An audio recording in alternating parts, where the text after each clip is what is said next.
শেরপুরে রিকশা চালকের ঘুষিতে পুলিশ আহত হয়ে হাসপাতালে। রিকশা চালকের সাথে খারাপ ব্যবহার করায় রিকশা চালক তার নাক ফাটিয়ে দেন।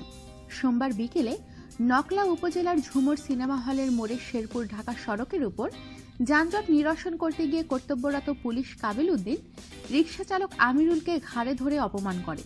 রিকশা চালক আমিরুল পরবর্তীতে পুলিশ কাবিল উদ্দিনকে ঘুষি মেরে নাক ফাটিয়ে ফেলে। এই ঘটনায় আমিরুলকে গ্রেফতার করা হয়েছে। আমিরুলের বাড়ি কায়দা গ্রামে। ওসি খান আব্দুল হালিম সিদ্দিকী সত্যতা স্বীকার করেছেন। পুলিশ সদস্য কাবিল উদ্দিন নকলা হাসপাতালে চিকিৎসাধীন রয়েছেন। আমাদের সাথেই থাকুন আর সাবস্ক্রাইব করুন।